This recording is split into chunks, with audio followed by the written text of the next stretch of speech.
Good morning everyone, this is Mayank Jhanjhi here. और कल market ने काफ़ी एक उथल पुथल वाला दिन देखा, जिसमें कि Nifty finally it and up closing around 200 odd points. और इसने एक निफ्टी ने एग्जैक्टली एक लेवल पे जाके रुका है, जो कि एक क्रिटिकल लेवल है निफ्टी के लिए। इस बारे में अभी बात करेंगे। और एक बार हम देख लेते हैं कुछ उन एनालिसिस को जो हमने कल परसों में किए हैं। The one in the pink one is already done, so मैं उसको क्लोज़ कर रहा हूँ। हमारा जो ये अभी भी एक पर्टिकुलर ट्रेड ओपन है, ये वाला हमारा बैंक निफ्टी वाला ट्रेड भी अभी सेल वाला ओपन है। इन्फोसिस का हमारा जो कल जो एक हम लोगों ने एक टारगेट कहा था कि अगर 1500 पे आता है तो हम इसका अपना स्टॉप लॉस लगा के इसको हम प्रॉफिट बुक कर लेंगे। वो हमारा कल एक्टिविटी कल वो हो गया। So we have to close this position. Okay, so I am exiting at 1500। I made some profit over there which is now done. Actually इसको हमको मार्क करना चाहिए ग्रीन कलर में, ताकि हमें पता हो कि हमने इसमें अपना प्रॉफिट बुक किया है। एसबीआई में हमारा एक टारगेट था 803 का फर्स्ट टारगेट था। तो everyone, this is test message to check the audio quality of the earphone. SBI में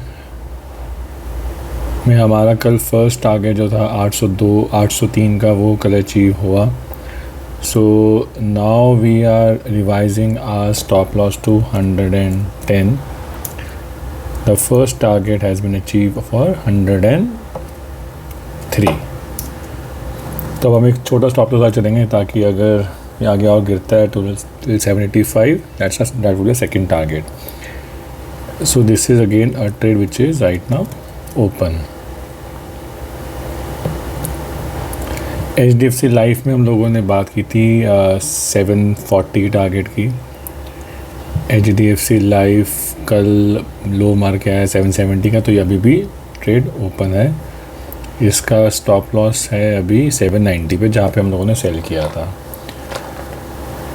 ये भी मेरा भी ट्रेड ओपन है। आई मार्केट एज ओपन। निफ्टी का एक बाय का ट्रेड है, जो कि 24,800 के क्लोजर पे है। ये अभी हमारा एक्टिव नहीं हुआ, तो इसलिए मैं इसको भी कुछ भी कलर से मार्क नहीं कर रहा।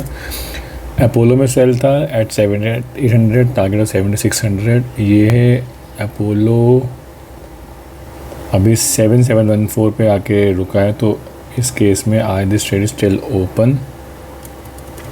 आई will not do anything over there, this is still open. Now I just do one thing, I just move the stop loss to 7,830, little pass है ना, so that we accordingly we just have a trade। अब मैं बात करता हूँ पहले एक और ट्रेड जो हमने कल ओपन किया है ड्यूरिंग द डे। उस बारे में मैंने ट्विटर पे लिखा भी था, मैं आपको दिखा देता हूँ एक बार। ये मेरा ट्विटर अकाउंट है। So if you go there, I mentioned about ITC. See, 3 key reasons to go long on ITC. अभी भी ट्रेड सेम लेवल पे ही है, तो we can do what happen this trade show you. ITC में हमें क्या दिख रहा है, अभी हमें जो दिख रहा है टेक्निकली, वो मैं आपको शेयर करता हूँ एक बार। तो बेसिकली इसको, तो ये आप ITC का चार्ट देखिए। ITC कंपनी वो है जिसको GST का अगर आता है रिडक्शन, तो उसका बेनिफिट मिलने वाला है। सो GST के पर्सपेक्टिव से, तो फर्स्ट इज GST का जो एक रिडक्शन का उसका बेनिफिट मिलने वाला, बट ये अभी तक इसके प्राइस में कहीं पे भी नहीं दिख रहा है। डिस्पाइट द अनाउंसमेंट जो हुआ, तो उसके बाद ये 420 तक गया, और वहाँ से काफ़ी क्विकली स्लिप हो गया, 400 पे आ गया। तो एक तो मेरा जाके जो यहाँ पे एक रीज़न ये है। सेकंड रीज़न देखिए, मैंने मेंशन भी किया हुआ है अपने ट्वीट पे, इज़ द इसके ऊपर कोई टैरिफ का देखिए, कोई भी जाके टैरिफ का कहते हैं कोई नॉइज़ नहीं होगी, कम्प्लीटली डोमेस्टिक ओरिएंटेड कंपनी है एफएमसीजी की। तीसरा देखिए ना, फंडामेंटली अगर देखोगे तो कंपनी कंसिस्टेंटली ग्रो कर रही है, ग्रोथ में प्रॉब्लम नहीं है। हाँ, एक थोड़ा सा पेपर बिजनेस थोड़ा सा स्लो है, बट दैट्स ओके। और स्टॉक में पिछले कुछ टाइम से कोई खास एंथुजियाज्म नहीं है। देखो तो जून से लेके अब तक बल्कि ये शेयर जो है अराउंड 10% गिरा ही है। सो all in all this is at a reasonable valuation as well. So what are 3 reasons as I mentioned over there? The first is immune to tariff noise, second is GST का reduction का जो possible benefit है वो मिल जाएगा consumption बढ़ने पे, और तीसरा कि फंडामेंटल वैल्यूएशंस ज़्यादा सपोर्ट करते हैं। टेक्निकली भी अगर आप देखोगे तो ये अपने आप में एक आपको भी ना इसमें एक सपोर्ट, लॉन्ग टर्म सपोर्ट पे खड़ा दिखेगा। I show you that. ये देखिए तो देखोगे तो मतलब ये राउंड कितना रहेगा चार्ट, देखिए चार्ट 1.5 साल के आसपास का चार्ट है। तो 1.5 साल के चार्ट में अगर देखोगे तो यह एक लेवल है, ये देखिए मतलब वेरी क्लियर। तो कितना एक ईजी मतलब ट्रेड है कि अगर 4-5 रुपये के 10 रुपये के मैक्सिमम स्टॉप लॉस मुझको अगर 30-35 में मिलता है, nothing like it. So this one trade you can take today also, there's no problem, is about ITC. So ITC में buy at 400 to 402-3 जहाँ मिल जाए। टारगेट इसका हम लाएंगे 440, स्टॉप लॉस मेरा बहुत पास में होगा 390। So this trade is I'm also considering it as active at 402.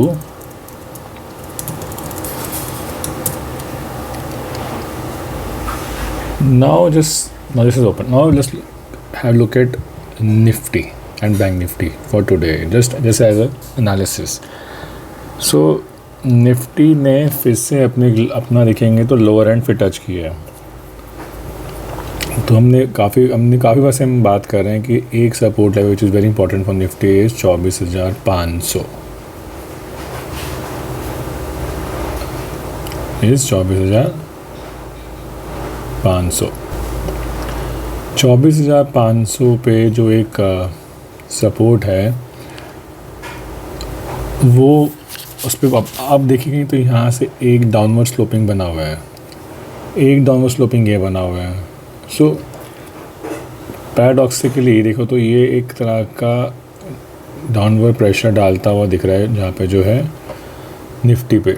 अब इसकी टेस्टिंग कैसे होगी, या तो यहाँ से ऊपर चल के ये कहीं ना कहीं पे देखिए तो ये अप्रॉक्सीमेटली 750 से 800 का लेवल ब्रीच करे तो निफ्टी के लिए अच्छा है। तो हम कह सकते हैं यहाँ कुछ ब्रेकआउट आया है। नहीं तो अगर ये 500 ब्रेक करता है तो it is very very clear कि the next support lies net worse slow one is at 24,000। उसके बाद कहने जाके 23,250 के आसपास यही सपोर्ट्स हैं। सो ये टूटते यहाँ पहले खुलता है 500 पॉइंट का फॉल, फिर यहाँ खुलता है 750 पॉइंट का फॉल। तो ये इसलिए अब ट्रेड्स बड़े क्लियर हो गए हैं। मैं आपको बताता हूँ अब समराइज़ करते हुए। ओके जी, बाय कब करना है? बाय मैंने अभी आपको बताया कि ये जो एक डाउनवर्ड स्लोपिंग बन रहा है इसका कहीं ना कहीं पे जो इंटरसेक्शन पॉइंट होगा वो होगा आपका कि इफ़ निफ्टी, उससे पहले करना ही नहीं है, इफ़ निफ्टी ग्रेटर दैन 24,800 750 लेते हो 800 कहीं अगर इससे ऊपर जाता है तो बाय करोगे निफ्टी को। टारगेट आपका पहला होगा 25,200, उसके बाद 25,600।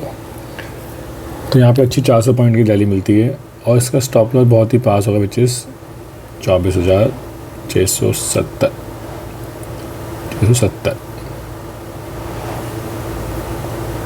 670। तो एसएल कितना रिस्क है? 130 पॉइंट का फ़ायदा कितना है? 400 पॉइंट का या 800 पॉइंट का? 400 से लेके 800 पॉइंट का फ़ायदा, तो रिस्क रिवॉर्ड फेवरेबल है। सिमिलरली सेल जो हमारे वैसे हमारा ऑलरेडी जाके चल रहा है but still cell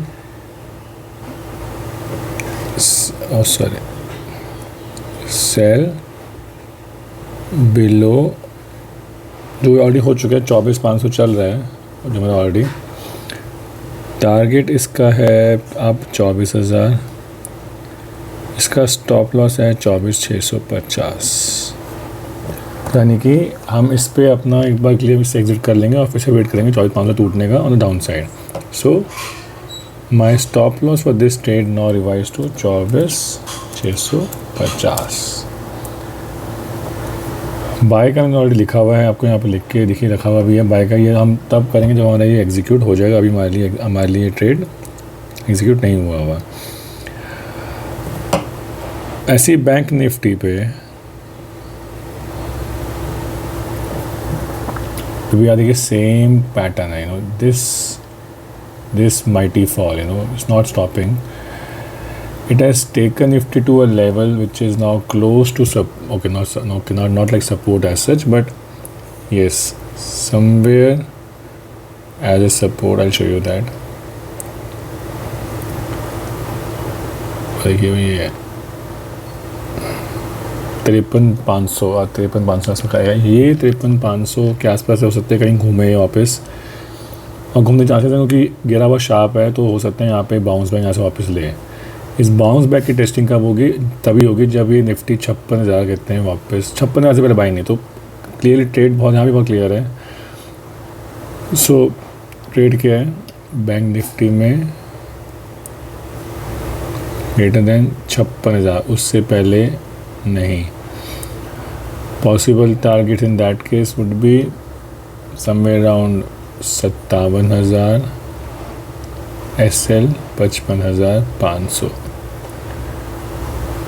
sell side पे अगर ये ब्रीच होता है, यानी कि हमारा ऑडिट ट्रेड चल रहा है सेल का, तो उसमें क्या है कि उसमें मेरा फर्स्ट ऑडिट जाके इसको 55,000 पे जो शॉर्ट किया था उसका नेक्स्ट टारगेट है 53,600 से ज़्यादा. तो सब बफर लगेंगे कहीं वो उससे पहले वापसी मार जाता है. अभी मेरा जो ट्रेड है उसका जो SL हम लाएंगे 54,600 पे. ये रहेगा मेरा SL. और अगर 53,600 भी टूट जाता है तो मेरा अगला लेवल जाके बनेगा यहाँ पे सीधा 51,000 का. तो यहाँ पे ट्रेड बड़ा खुलेगा. हम इसके में करेंगे हर 300 से 400 पॉइंट के गिरावट पे अपना स्टॉप लगा के 300-400 पॉइंट मूव कर देंगे. तो 53,600 आते ही हम इसका अपना टारगेट मूव कर देंगे 54,000 पे. 53,000 आते ही मूव कर देंगे 53,400 पे. तो हर 500 पॉइंट की फॉइल में हम अपना जो स्टॉप लॉस है वो 500 पॉइंट आगे मूव करते रहेंगे. This is how we are going to trade. तो on the bank nifty target are now stop loss revised to 54,600. So this is how we are going to trade as of now, and hopefully we should have a profitable day today as well. अभी तो Nifty 60-70 point ऊपर दिखा रहा था. देखते हैं जब खुलता है इसलिए तो कितने में खुलता है. So that's the trade for today, and we'll again speak during this weekend for Monday. Then let's see how the trade goes today. You can also follow my Twitter account to basically get some real-time updates on what I think is a good trade. With this, thank you very much and have a good day.